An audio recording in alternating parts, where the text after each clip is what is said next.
সাহরি এবং ইফতার এই দুটোতে কি খাবেন? মুসলমানের মুমিনের মতো খাবার খাবেন, জানোয়ারের মতো খাবার খাবেন না। আল্লাহ পাক বোঝার তৌফিক দান করেন। মানে আমরা কিন্তু সাহরিতে কি করি জানেন? 60 পেট খাই। কয় পেট? নবীজি বলেছেন খাবে পেটের 1 ভাগ খাবার, 1 ভাগ পানি, 1 ভাগ, আবার বলি 1 ভাগ খাবার, 1 ভাগ পানি, 1 ভাগ।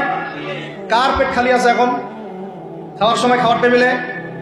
আমাদের ওস্তাদরা বলেন যে মুসলিম উম্মাহ, আমাদের ওস্তাদরা বলেন যে মুসলিম উম্মাহ খাবার টেবিলে হেরে গেছে সে কখনো জিহাদের মাঠে জিততে পারবে না। বুঝতে পারেন নাই? বুঝতে পারলাম না মনে হয়।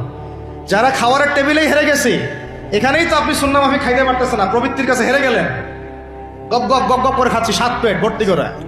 এখানে তো খাবারের সামনে হেরে গেলাম, প্রবৃত্তির সামনে। সে আবার কাফেরদের সাথে জিতবে কেমনে? জিতবে আগে নিজের প্রবৃত্তির উপর জিহাদে তো জিততে হবে। আমার মন চাচ্ছে যে না করি, করবো না, এটার নাম জিহাদ, এটাও জিহাদ। মন চাচ্ছে সুদ খাই একটু, খাবো না, এটার নাম কি জিহাদ। মন চাচ্ছে নামাজ না পড়ি, ঘুমাই থাকি, মন চাচ্ছে না, মন বলতেছে ঘুমাই ঘুমাই ঘুমাই, কিন্তু নামাজ পড়তে হবে। এই উঠলাম, অজু করলাম, গেলাম, এর নাম কি? এটাও এক প্রকার কি, বরং নফসের সাথে জিহাদটা অনেক বড় জিহাদ বলা হয়েছে, বলা হয় নাই? এটা মানুষকে শক্ত করবে। একটা মেয়ে সেটা প্রেম করতে মন চায়, করবো না, ওকে দেখবো না, যাবো ওনার কাছে, এটা এটা শক্ত থাকার নাম কি? এটা মনের নফসের সাথে কি, বুঝেন? তো আল্লাহ পাক আমাদেরকে নফস শক্ত করার তৌফিক দান করেন। তো ভাই খাবার ইফতারেও এভাবে 7 পেট খাবেন না, সারিতেও খাবো না, ওয়াদা করি তো ইনশাল্লাহ। শোনেন, পরিমিত খাবেন, পুষ্টিকর খাবার খাবেন, পরিমিত খাবেন কিন্তু পুষ্টিকর খাবার খাবেন, তাহলে যথেষ্ট হবে ইনশাল্লাহ।